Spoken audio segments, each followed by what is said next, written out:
In today's video, we are going to be making a list of all of the reasons why craft computing sucks as a YouTuber. So strap yourselves in, folks. This could be a long video.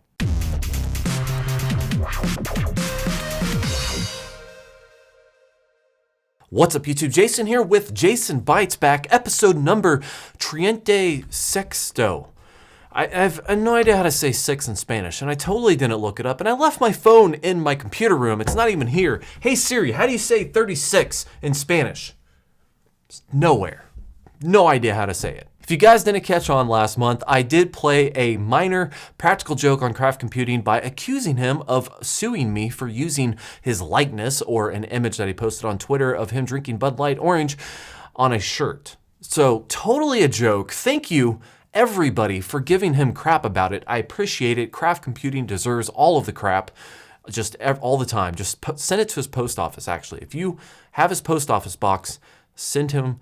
Don't do that. I'm sorry. That's terrible. Don't do that. Like halfway into that joke, I'm like, you know what? Someone's going to send him crap. And then that's all my fault. So do not send craft computing poop. But anyways, shout out to him. If you were one of the lucky 50 people who unsubscribed from his channel that month, definitely consider resubscribing. He was a good sport about the whole thing. I did not give him any warning whatsoever. I just kind of did it. So, you know, hey, thanks Craft Computing for being a good sport, and drink better beer. With all that said, let's jump directly into a potential coronavirus-free video by asking the first question from James. James said, "Hi, Jason. Love the Byte My Bits logo on the wall. Thank you very much. Appreciate it. Question for the next Jason Bytes back. Have you used hardware encoding in Blue Iris? If so, what is your experience?" Well, James, to answer your question, yes, I use hardware acceleration with Blue Iris. In fact, I just moved everything over to the new build, my Angry Inch, as it's called. It's a very small, like micro server thing that I built for Plex, repurposed it for Blue Iris. It has a P2000 in it, and with the graphics acceleration, I think I use like 30 to 40% max of the P2000, and I have 13 cameras. So far my experience has been great. And before I had the 980 Ti pushing the hardware acceleration, and the 980 Ti was kind of about the same boat. It's about 40% usage. But the P2000 is lower power and fits into a little micro server and works really great for what I'm using it for. But to be clear here, I used a P2000 because that's what I had and that's what fit into that little server. Buying a P2000 for what I am using it for with Blue Iris is kind of a waste of money, because you can get a consumer-based card that doesn't really matter because it's the same performance but half the price. So I definitely recommend using a GPU if you can, because Blue Iris, if you bog it down too much, can start to act a little funny. Next question is from Lance. Is there a way to upgrade one of my drives in Unrated? I just want to increase the disk space without adding another HBA license. Isn't an issue for me. Lance, that's a great question with a simple answer. Yes. Okay, next question is...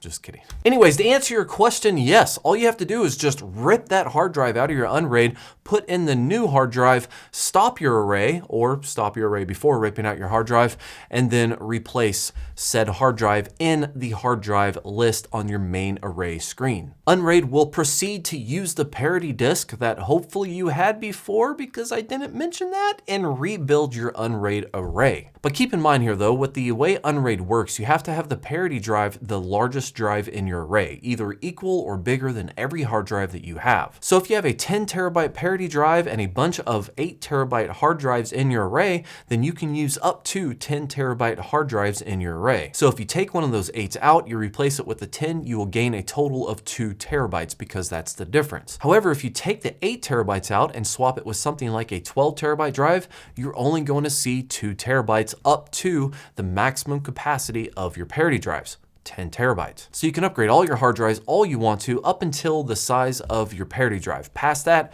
you'll have to upgrade your parity drive too. And yes, it does feel extremely expensive to replace an 8 terabyte drive with a 10 terabyte drive. It's terrible. Next question is from James again, James Slaughter. Wow, that's brutal. James Slaughter says, have you ever thought about creating a new NAS just for backups for all of your data? Not having a separate backup / offsite backup is so bad, dude. Well, James, to answer your question, Absolutely, I have. I have thought about keeping an offsite backup not necessarily for the media content that I have, but more so for all of the critical data in my house. Things like my main computer, all of its operating system, plus the main RAID array that I have on my main computer, which is literally just a RAID 1 pair of 8 terabyte hard drives, holds a lot of critical stuff for me. Backing that up along with things like my laptop, my DVR, and now my spare computer. Having something to where it automatically backs everything up every week or every other day, however I set it up. And not only have I thought about this, but I have also started working with Synology to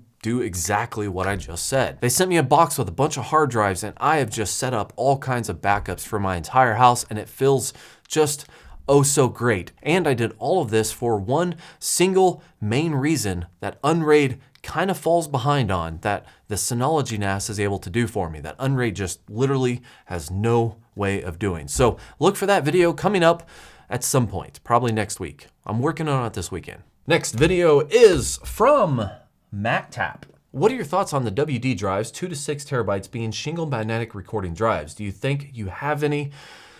No, I don't. At least I'm pretty sure I don't have any. I don't really have any 2 to 6 terabyte like newer drives. When the SMR technology came out, all my 4 terabyte drives are like 4 to 6 years old. And even if they are SMR, it doesn't really matter to me because they're working for me and they have for the longest time in Unrated and now in my DVR system. As far as my thoughts, I've had a ton of people asking me about this because I am like the shucking dude that always gets these on sale hard drives and all that other stuff. So everyone's hitting me up asking me, what do I think about the WD SMR? Well, it's kind of a mixed feeling thing for me. I mean, on one end, I think that from a purely consumer standpoint, it's really bad. Like to sell somebody a drive and specify that it's for something like a NAS environment, but then provide them with a product that literally is just not built for a NAS environment. It doesn't perform as well and has flaws that actually causes problems. Like, I think that's a really bad move on WD's part. But on the other side, it's like, well, you know, Seagate and Toshiba are all doing it too. So it's like, what do I do? It doesn't matter if I was a Seagate fan or a WD fan or a Toshiba fan, they all do the same thing apparently. So it's just kind of one of those things where it doesn't directly affect me. However, I do think it was kind of a bad move overall. I'm not actually opposed to SMR technology as a whole. I think it has a purpose, but I think that, you know, not disclosing it was a bad move. So moving forward, WD is going to be disclosing this, and I imagine Seagate's probably too. I don't know, Seagate's still doing Seagate things. So disclosures are there, it's out in the open, and it is what it is. Next question is from Tom. Most airlines are allowing for changes because of COVID. Hotels always allow for free cancellations. Well, this is regarding to the LTX trip I have planned in August. I went last year. This year actually cost me like literally more than twice as much because I wanted to stay at the same hotel and then they price gouged me. Pan Pacific are jerks. But anyways, I'm going this year. At least everything's booked and I'm ready to go. I'm even a featured guest on the LTX website. So, you know, it's all kind of exciting for me. But yeah, coronavirus is kind of a thing right now. However, I do kind of sort of have the hope / thinking that by August, coronavirus restrictions are going to be lifted. I really don't think it's going to be a problem. However, I did book everything through Expedia. I didn't go directly through the airlines or directly to the hotel. I booked everything through Expedia.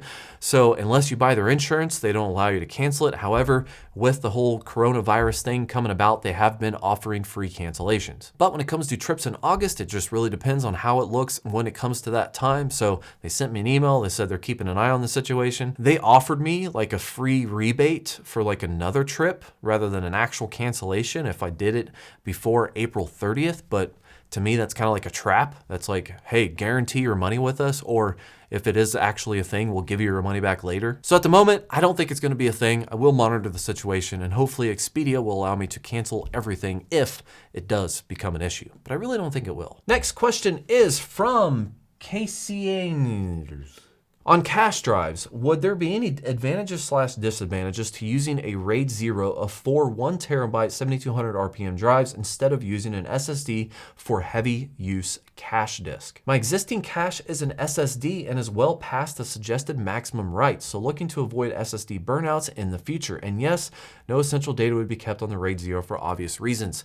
Well, KC, absolutely, without any doubt in my mind, an SSD is going to be a way faster solution for you than any RAID 0 configuration hard drive you can come up with. Now bear in mind, yes, you can RAID 0 a bunch of hard drives together and get the maximum throughput that is comparable to an SSD, absolutely. But it's the access time that really makes the SSD shine. I mean, the SSDs are literally 100 times faster than a spinning hard drive in finding and accessing data. Stick with an SSD. I mean, you can get like a 500 gig SSD for like $89.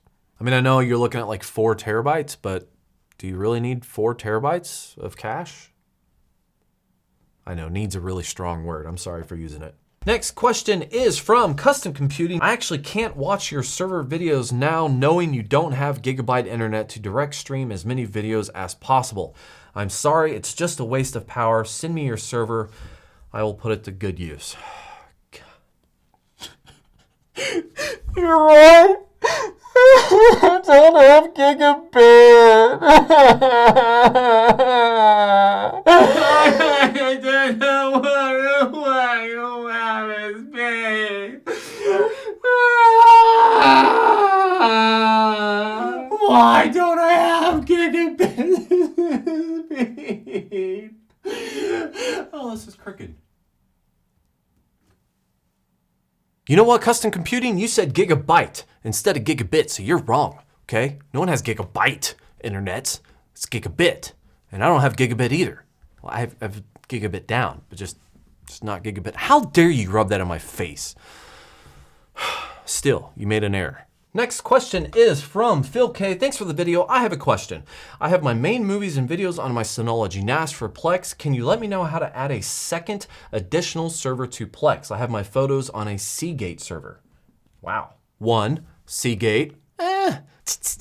2, I don't know why you actually want to add a second to Plex server. If you have a secondary server hosting files, you can actually tell Plex to access that information if you just, connect it. And then you can just add a library with all of your photos into Plex and not have to run a secondary server. With the new Plex Uno Experience integration, it actually has the ability to, list all of the servers that you either have or have access to on your main screen on the left-hand side of the menu. Basically, on that left-hand side, you can configure it to automatically include libraries from other servers that you have access to, so you can click on it almost just as easily as you would if it was all on the same server. Next question is from Itzadamok. I just want to budge you over to the left a bit. What does budge mean? Okay, so I get, N's and B's mixed up on my keyboard sometimes, so I'm gonna go with nudge you over to the left a bit. So there, consider me nudged. Next question is from Noah. Do you think you'd ever buy a robot lawnmower like you have the robot vacuum cleaner? Yes, I want a robot lawnmower so bad. I don't even need one. Like, I have a fantastic lawnmower. It's like self-propelled and has dual blades and like a 30-some inch thing, but a robot lawnmower, that's awesome. Just does its thing all robotically and stuff. I mean, when it comes to robot vacuums, you kind of sort of have to manage it if you don't have it down pat, and depending on the vacuum, you might have to manage it a little bit more than others. But I do believe that it would be super interesting that if a robot lawnmower, even if it messed up a little bit, would be kind of cool. However, you have to like lay down a line, and what happens if you get a fence? Do you have to have 2 robot lawnmowers? I mean, there's a lot of variables here. But if I can get like a robot lawnmower just to like mow the front lawn, that'd be cool. Just keep it nice and neat. It really comes down to, I mean, those are like $1,500 to $2,000 for literally something I can just do myself. Like, sometimes I'm kind of cheap and like that's a neat novelty, but I don't see spending, $1,600 on a robot lawnmower. At least not yet. Next question is from James. Actually, not the question, because that is the last one. So that's all the questions for today. As always, guys, Jason Bytes Back is brought to you by all of my awesome Patreon subscribers, so their names will be listed at the end of this video. To all you Patreon people out there, thank you very much for throwing money at me like a very, very cheap hooker. Definitely like this video and subscribe below for that Synology update. This is actually really cool. I got everything in the house pushing to this one server, and it's so fast. It is so amazing. I cannot wait to make this video. Like, I'm working on it this weekend. It is gonna be awesome. So like and subscribe below for that video. As always, thank you for watching and have yourself a great day. I just realized I don't have any spare WD red hard drives that are not being used in a system right now, but I wanted to make like a thumbnail and then just like do the cliche YouTuber like with the whole SMR thing, you know, because all the clicks and all the views, but I don't have one. So that sucks. But what I do have, now that I have officially announced that I am not getting sued. Oh, yes. I should have wore this today, again, just to troll Jeff. Like, look at this. Look how ugly this guy is. I mean, like, come on. What is this? You call that a beard? I bet that beard is fake. It's terrible. And if you kind of think about it, like the way his head is, like he kind of looks like an alien, you know? Like he's from another planet, you know? Like, is he human? I don't know. If I see him at LTX, I'll make sure to draw blood, you know? Just see if it's red or green, because I think it's green. It was super funny though, reading all the comments that people left on his videos. Like, how dare you sue another YouTuber? I'm unsubscribing, you suck, you're the worst person in the world. Oh man, I love the internet sometimes. I mean, it can be a fickle bitch, but it is definitely entertaining.